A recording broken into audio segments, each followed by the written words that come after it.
పక్క నియోజకవర్గాల్లో పంట పొలాలు ముంపు గురయ్యాయనేది మా అభిప్రాయం, రైతుల అభిప్రాయం. ఎందుకయ్యా అంటే ఏదన్నా ఒక ఇల్లు కట్టాలన్నా, ఒక ఊరు కట్టాలన్నా, రాజధాని కట్టాలన్నా ముందుగా న్యాచురల్ కాంటూర్ లెవెల్స్ ఉంటాయి. వాటిల్లో ఉన్నటువంటి న్యాచురల్ కాంటూర్ లెవెల్స్ని పెద్దగా మాడిఫై చేయకుండా మనం స్లోప్స్ ఎలా ఉన్నాయో అలాగే కల్వర్ట్లనండి, లేకుంటే నాలాలనండి, డ్రైన్లనండి పటిష్టపరచడం ద్వారా అక్కడ గ్రామాన్ని నిర్మించాలనుకుంటాం. కానీ రాజధానిలో అలా న్యాచురల్గా జరగలేదనేది వైఎస్ఆర్ కాంగ్రెస్ పార్టీ అభిప్రాయం. ఎందుకయ్యా అంటే ఈ కొండవీటి వాగు ఏదైతే కొండవీటి నుంచి వస్తూ ఉందో దీనికి రాజధాని ఏరియాలో 4 వాగులు అదనంగా దీనిలోకి వచ్చి చేరతాయి. ఒకటి 4 కిలోమీటర్లు పొడవు గల ఎర్రవాగు, 16.88 కిలోమీటర్లు గల కోటెల్లవాగు, 18.06 కిలోమీటర్ల పొడవు గల పాలవాగు.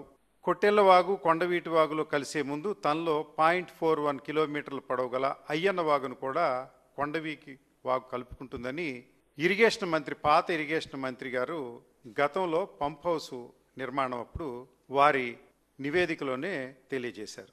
ఈ 4 వాగుల్ని పటిష్టపరచకుండా వీటిని మరలించడం ద్వారా, పూడ్చివేయటం ద్వారా కొండవీటి వాగు మీ డాక్యుమెంట్లో ఉన్నట్టుగా 30 మీటర్ల నుండి కింద 120 మీటర్లు, పైన 180 మీటర్లకి వెడల్పు చేయాలన్నారు. అది చేయకుండా ఈ ఉన్న వాగుల్ని పార్షియల్గా మూసేయడం వల్ల ఎగ్జిట్ లేక హెవీగా వచ్చినటువంటి వాటరు పొంగి పొరలిందనేది వైఎస్ఆర్ కాంగ్రెస్ పార్టీ అభిప్రాయం.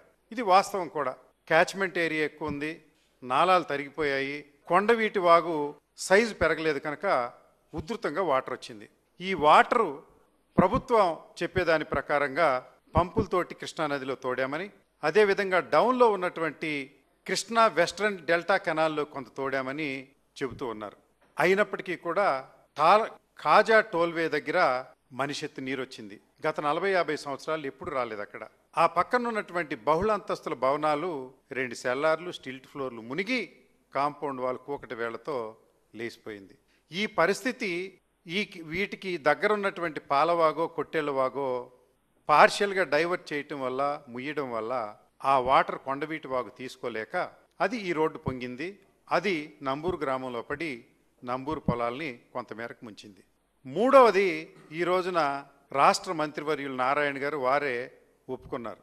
కొండవీటి వాగు బ్యాక్ వాటర్ ఈ రోజు వరకు పోలేదని, దాన్ని బయటికి పంపించడం కోసం కొత్తగా నిర్మాణమైనటువంటి విజయవాడ వెస్ట్రన్ బైపాస్ని 24 మీటర్లు ఇప్పుడు గండి కొట్టామని, జెయింట్ ఎక్స్కవేటర్లతోటి మరో 24 మీటర్లు కొట్టమన్నామని, దీనికి ప్రధానమైన కారణం కల్వర్ట్ బ్లాక్ అయిందని. అంటే నిర్మాణం పూర్తి చేసుకుంటూ ఓపెనింగ్ దశగా వెళుతున్నటువంటి వెస్ట్రన్ బైపాస్లో కల్వర్ట్ బ్లాక్ అయిందనేది నమ్మశక్యంగా లేదు. ఖచ్చితంగా ఈ వాగులు, ఉపవాగులు పార్షియల్గా మూసేయడం, డైవర్ట్ చేయడం వల్ల కొండవీటి వాగు ఏరియాని పెంచలేకపోవటం వల్ల, వెడల్పు చేయలేకపోవటం వల్ల ఈ నీరంతా ఇక్కడ నిలిచిపోయింది. అంటే ఇప్పటికి వారం రోజుల తర్వాత కూడా అనఫీషియల్ ఎగ్జిట్స్, ఒకటి కాజా టోల్వే, 2 వెస్ట్రన్ బైపాస్ గండి కొట్టడం, 2 ప్రభుత్వం ఒప్పుకుంది, ఒకటేమో కృష్ణలోకి డైవర్ట్ చేయటం, ఇంకొకటేమో కృష్ణా వెస్ట్రన్ డెల్టా. నేను అంటుంది ఏంటంటే గుంటూరు ఛానల్ దానిలో కూడా ఈ వాటర్ వచ్చిందని వైఎస్ఆర్ కాంగ్రెస్ పార్టీ తరఫున నేను గత వారం నుంచి మాట్లాడుతూ ఉన్నా. దాని ప్రభావం వల్ల ఇటు మంగళగిరి, చినకాకాని, చిలుమూరు, అటు వడ్లమూడి, పొన్నూరు నియోజకవర్గం వచ్చేసప్పటికి నంబూరు, గోళ్లమూడి, తక్కెలపాడు, ఉప్పలపాడు, ఇలా వెంకటకృష్ణాపురం ఇలాంటి గ్రామాలన్నీ కూడా సుమారుగా 31,000 ఎకరాలు మునిగిపోయిందని చెప్తా ఉన్నా. ప్రభుత్వం ఏం చేస్తూ ఉందంటే గుంటూరు ఛానల్కి మేము కొండవీటి వాగు వాటర్ని వదలలేదు అంటున్నారు. అంటే ఈ సత్యం ఎంతమందికి తెలుసో తెలియదో నాకు తెలియదు, కానీ గుంటూరు వాగు, కొండవీటి వాగు, గుంటూరు ఛానలు వేరు కాదు. కొండవీటి వాగులో నుంచి, కొండవీటి వాగు పంపింగ్ ఇంటేక్లో నుంచి గుంటూరు ఛానల్ ప్రారంభమైంది. గుంటూరు కొండవీటి వాగులో నీరున్నప్పుడేమో డైరెక్ట్గా గుంటూరు ఛానల్లోకి వస్తుంది, నీరు లేనప్పుడేమో కృష్ణ నుంచి గ్రావిటీ మీద గుంటూరు ఛానల్లోకి వస్తుంది. ఈ గుంటూరు ఛానల్ గ్రావిటీ తోటి కాంటూర్ కెనాల్ అంటారు దీన్ని. గ్రావిటీ మీద కాంటూర్ లెవెల్స్ ఎలా ఉన్నాయో కింద లోతు ఎక్కువ తవ్వకుండా పైన గట్టులు పెంచుకుంటూ చేసినటువంటిది. ఇది 27,000 ఎకరాలు ఇరిగేట్ చేయడానికి గుంటూరు మంగళగిరి పొన్నూరుకి ఇచ్చింది. అయితే ఈ లాకులు మేము ఆ రోజు మూసేశాము, అయినా కెనాల్లోకి వాటర్ వచ్చింది అనేది ఇది. ఈ విషయాన్ని ఇంత వాటర్ 40 సంవత్సరాల్లో ఎప్పుడు రాలేదు.